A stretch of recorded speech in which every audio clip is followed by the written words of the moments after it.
You're listening to Wildlife Control Consultant, where we provide research-based information on all things related to vertebrate pest management.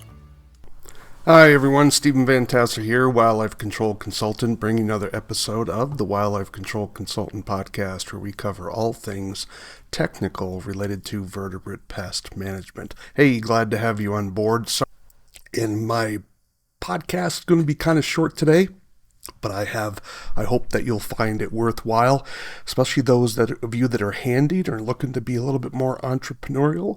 I have a suggestion here for you today that might be able to be something you can turn into a marketing opportunity for yourself. So if you have questions, comments, thoughts, we'd love to hear from you. You can reach me at wildlifecontrolconsultant@gmail.com, wildlifecontrolconsultant@gmail.com. All right, well, why don't I get right to it.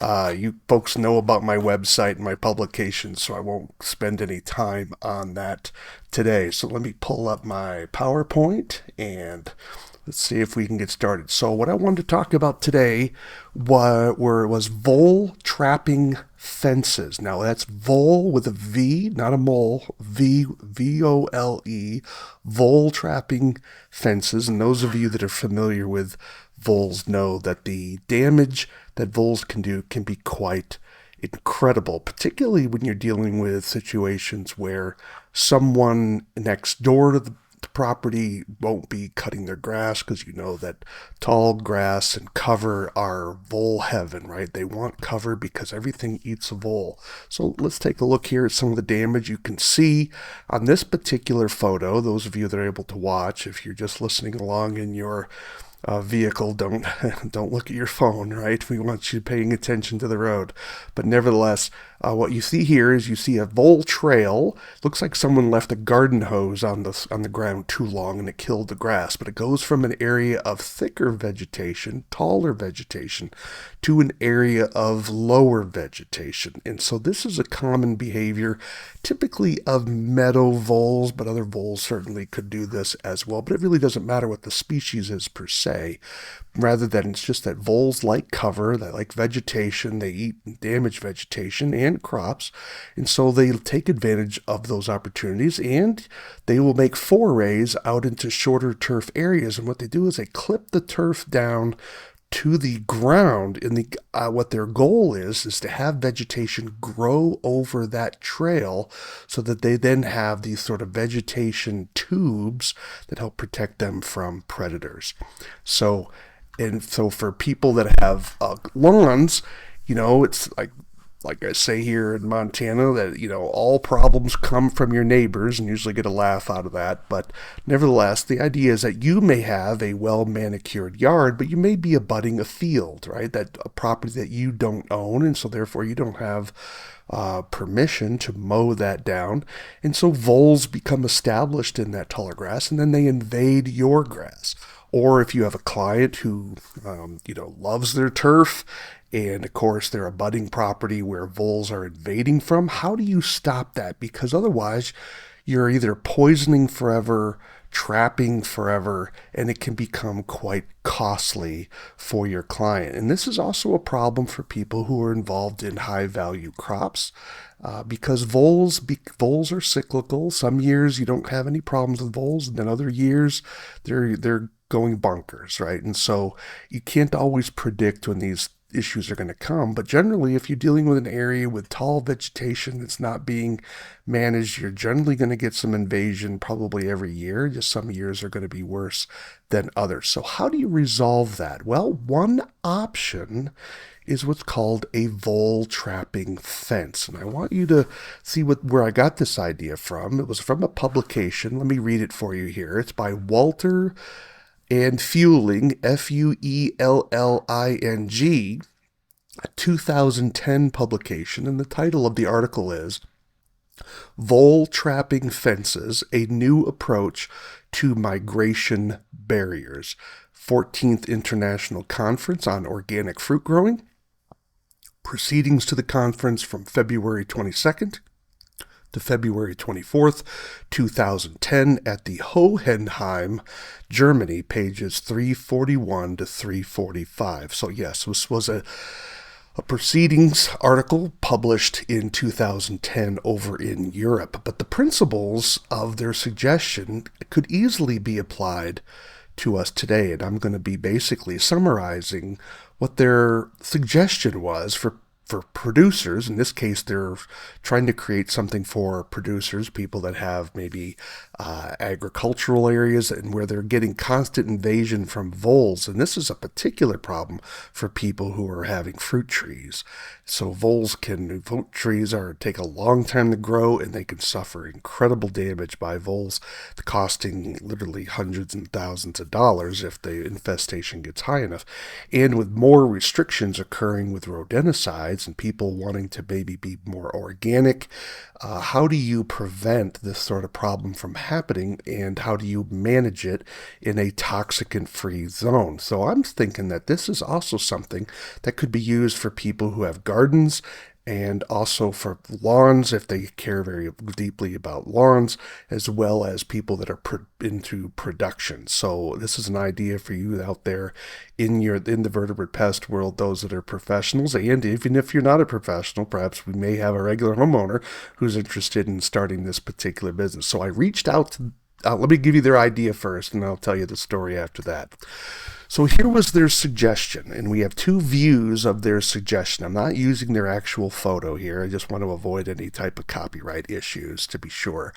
All right, so let's take a look at the top view first. So what they did was they created a barrier that would be set up on the perimeter of the property against the area where voles would be invading from.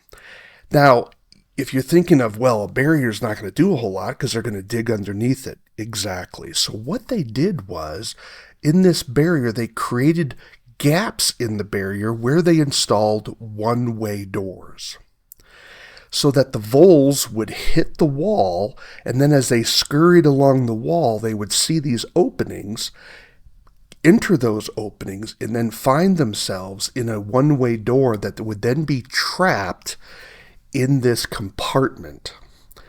And the compartment is open, so if you look over at the side view, you'll notice I have an owl image there. So we have a small vole. The gray box is a side view of the one-way door, and then the vole is going to be inside of this box, and then it's wide enough for predators to harvest the voles that are trapped in this 12-inch area. So basically, it's something relatively simple. It's basically an H where the legs of the H are shorter than the vertical than the portion above the horizontal bar. You basically just press it into the soil, and with these one-way doors. So I reached out to one of the authors of the article, and I said, hey, do you have any of these plastic barriers that you used in your article? And he wrote back. He was kind enough to write back to me, and he said no, they tried to commercialize this idea, but had some trouble, manufacturing issues, I guess, getting someone who would do the plastic H, for lack of a better word. And you can see the dimensions there. The legs are 4 inches tall to the crossbar, and then above the crossbar, it's 6 inches extension. And then the crossbar is 12 inches wide. So it's a 12-inch wide H with the legs below the crossbar of 4 inches, and then the legs above the crossbar are 6 inches, and that's basically it. And so you have these sections. I think he said they were probably a foot long, maybe a meter long. I forgot what the article said. And then you basically just press it into the soil and stack them up against one another. It's an unbelievable idea. And I thought, boy, this is clever. Why can't we do this in the U.S.? And maybe plastic's the wrong thing. Maybe it needs to be made out of some form of metal. I don't know. I'm not a welder, not that handy per se when it comes to building things. But I suspect someone out there might have this type of ability, this type of craftsmanship, who thinks about creating something that someone who is a garden owner could easily establish around their garden to protect their garden from vole invasion. And it could also be used to prevent other things. And of course, it could also prevent mice. So the ideas are there's some real options here.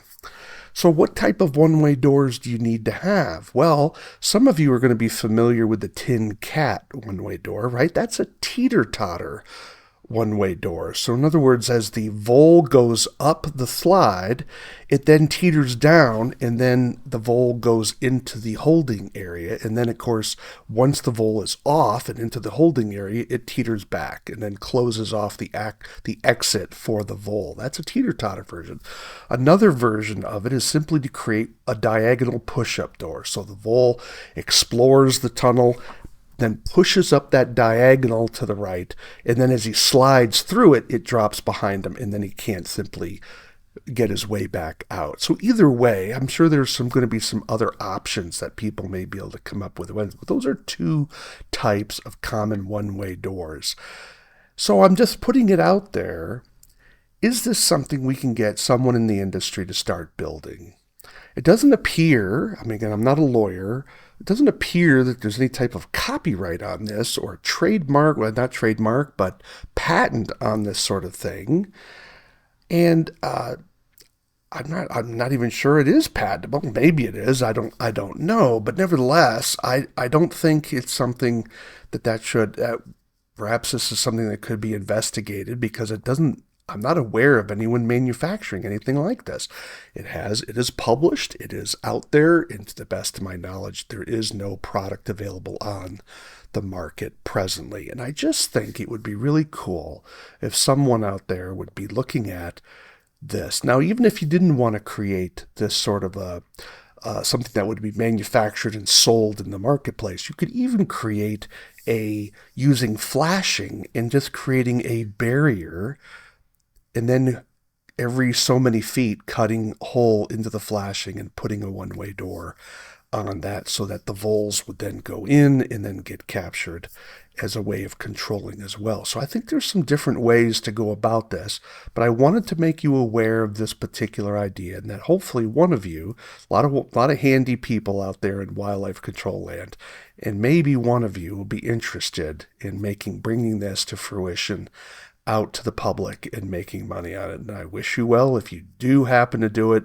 I would love to interview you on the show and get a sample of it, and we could put it to its test. So we'd love to hear from you. Of course, that's about it for me at this particular time. Again, I'm doing a lot of personal work. I'm under contract with a few things, as well as my other side jobs are really consuming my time. Of course, travel really takes the life out of you, to be sure.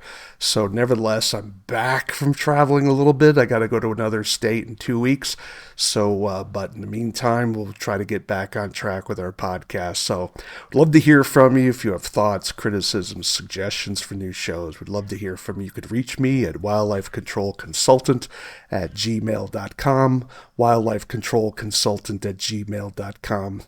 Let me know. And of course, you could also see my publications at wildlifecontrolconsultant.com. And then we'd love, hopefully we can help you out, do some personal consultation as well. But that's going to be it for this week. Until next time, take care, everybody. This is the disclaimer for Wildlife Control Consultant Podcast. Vertebrate pest control is an inherently dangerous activity involving risk of bodily injury to you, others, and/or property.